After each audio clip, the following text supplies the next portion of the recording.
Hey everyone, and welcome back to the channel. If you're new to the channel, thanks for stopping by. Today we're diving into the Division 2's Year 7 Season 1 finale, Crossroads. This is the big wrap-up mission for the season, complete with its own master difficulty, hidden collectibles, and story reveals. But I'm going to be real with you up front.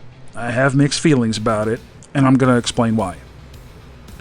Before we jump in, though, I want to thank everyone who's been subscribing and supporting the channel.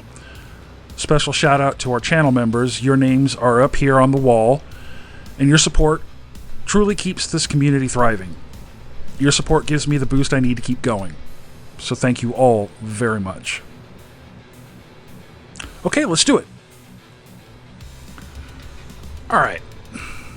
We can't talk about this mission without first addressing the major issues players ran into.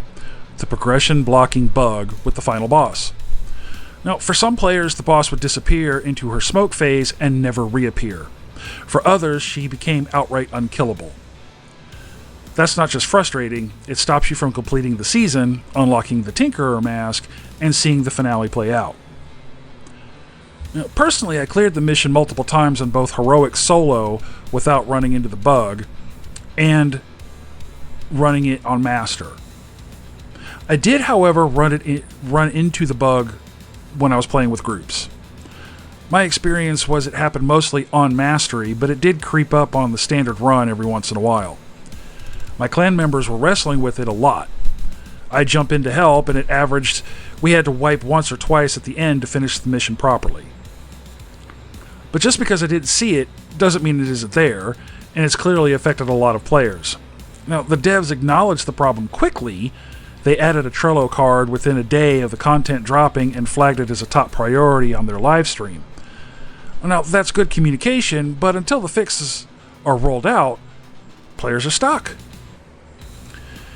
But there was a community workaround. For example, a lot of players had success by not damaging the boss during the first spawn wave, or kill all the NPCs first, then damage her. Now, it's not a guarantee, but it's been working for some people. Still, here's hope Massive gets that patched quickly. We also learned not to put a status on the boss. Straight up damage from your primary. If she disappeared into the smoke while on fire or electrocuted, she had a tendency not to reappear. Now, let's talk about the season overall. To be honest, it was underwhelming to some. Year 7 Season 1 started strong with Barton finally waking up, a huge hook after years of silence, months within the game. And that got people excited. But as the weeks went on, the scouts felt kind of repetitive. The objectives weren't particularly engaging, and even the little flavor dialogue from Anna, which had added immersion in past seasons, was missing. When we finally got to the climax setup, Barton hinted at this mysterious manager asset. Manny dropped his classic "Who?" line, and for a moment it felt like we were about to get a real twist. But the payoff? It was pretty thin. We rescued the manager, got some cat jokes, and not much else. No cutscene, no strong narrative punch, just another piece in a puzzle that's starting to feel more like filler than forward motion. And it wasn't all bad, though. Credit where credit is due. The mission had some strong design elements. The Black Tusk infrastructure looked great. The arena where you fight the first Warhound boss was completely redone compared to the base mission. It felt fresh even though it was recycled content. I was a bit disappointed the Warhound didn't growl or bark like Violet did at the refinery. Now, the set piece with the helicopter getting shot down, that's the kind of spectacle I want to see more of, even though that's not how SAMs work in real life. The new decoy-trap hybrid the boss used was a clever touch. At least I thought it was. It reminded me of the laser traps from Year 6 Federal Bunker Climax. Mixing in explosives, shocks, and riot foam traps added variety and a real challenge on higher difficulties.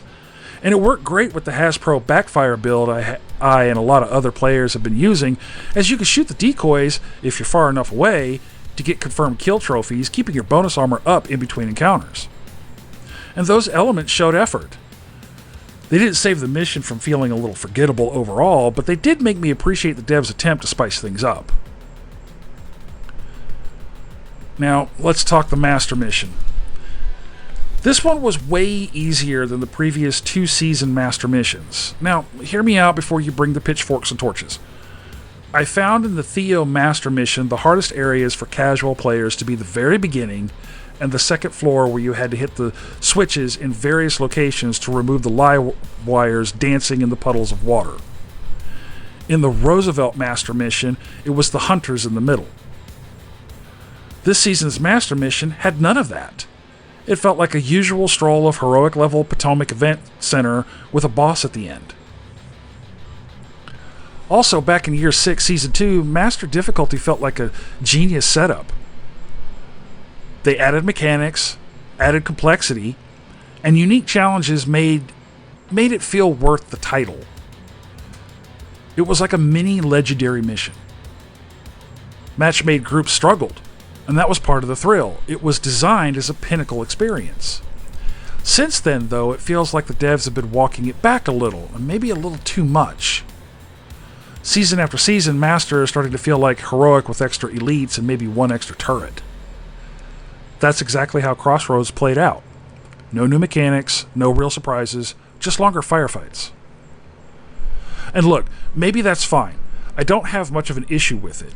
I couldn't run the previous 2 Master Missions solo. I'm not that good of a player. However, casual players would and have struggled with the previous 2 Master Missions just in groups alone. There are some players out there who want Master Missions to be memorable, and this season's mission felt flat to them. And again, that's fine. They do have to remember, though, most of the player base are casual players. So how about calming down a little, huh? Now, I do understand that without a unique hook, it's hard to justify the hype around Master Missions being the, quote, pinnacle challenge. One content creator even went so far as to say that they didn't even feel motivated to make a guide video this time around. Really? You were that disappointed that you couldn't bother to make a guide for the casual players who struggled with previous Master Missions? Man, find some wood and use it to build a bridge, my guy.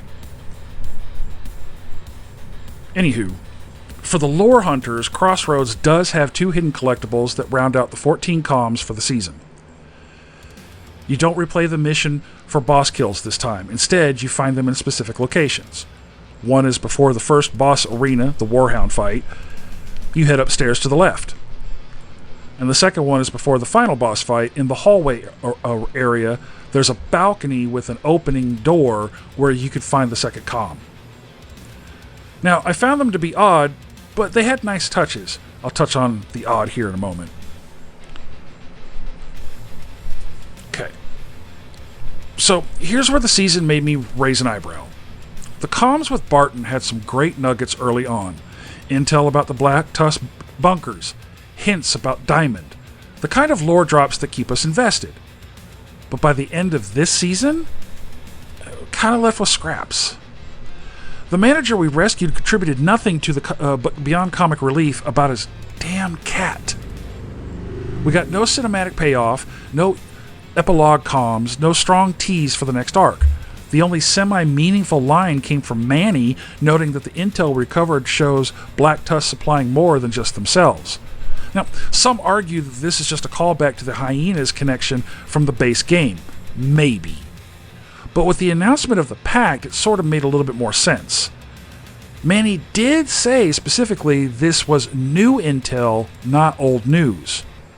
Which leans into my guess that this thread will carry into the next season, setting up supply disruptions and the suggested larger confrontation that we're going to be having. But as a season finale, it did feel a little anticlimactic. And this has been a pattern lately. Since Year 5's finale with Fei Lao returned, it feels like the story has been treading water. We've been chasing rogues, extracting assets, plugging holes. But the big payoff with Keener, Barton, and the Black Tusk confrontation still feels out of reach. Crossroads didn't move the needle much, but with the title Crossroads, that may have been the point. When you come to a crossroad, you're supposed to take a moment to think which direction you want to do next. So it may have been not so anticlimactic as it seems. However, this could tie into a larger issue: live service storytelling. Between Season 9 and Year 5, Season 3, Division 2 had momentum. Big reveals, strong arcs, a sense of urgency. But lately, it feels like we're padding time. Filling seasons to keep the service model running, rather than pushing the narrative forward. That doesn't mean I hate the story. I still enjoy the lore, the characters, and the overall direction, but the pacing is dragging a bit. And I think Crossroads highlighted that. And when your finale feels like filler, it potentially hurts players' investments. So where does that leave us? Well, Crossroad had flashes of brilliance, strong visuals, creative boss mechanics, and a couple of lore nuggets. But overall, it was a tad underwhelming, both as a mission and as a season finale. And the bug didn't help. The master difficulty felt phoned in, and the story payoff just wasn't there. And for me, that makes Year 7 Season 1 one of the weaker seasons in recent memory. For a lot of casual players, it may be a relief from the pressure point a bit, but I think it's a good thing. And that said, I'm still hopeful that the devs and writers can find the balance again. The Division 2 has had better story and mechanics before, and with the tease of Black Tusk supply chains and whatever's coming in Season 2, there's room to pick up the pace a bit. We'll just have to wait and see. And that's it for this breakdown of the Crossroads finale. What did you think? Did the mission hit the mark for you, or did it fall flat? How did you feel about the master difficulty and the story payoff? Did you have a better time as a casual player this go-around compared to the previous seasons? Drop your thoughts in the comments below. I always enjoy reading your takes. If you're new here, don't forget to subscribe for more Division 2 coverage. We're on PC, PlayStation, and Xbox, so no matter where you play, you've got a home there. And if you'd like to support the channel, you can hit like, share the video, become a channel member, or check out the merch store. Every bit helps keep the content going. And don't forget, new Twitch drops are coming in September. As a quick aside, I tested some live streaming yesterday. The testing seems to have gone well, so I'm opting to run a live stream once a week for starters on Tuesdays.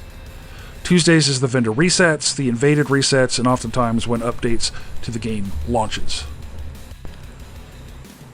Tuesdays will strictly be for the Division 2 for the time being.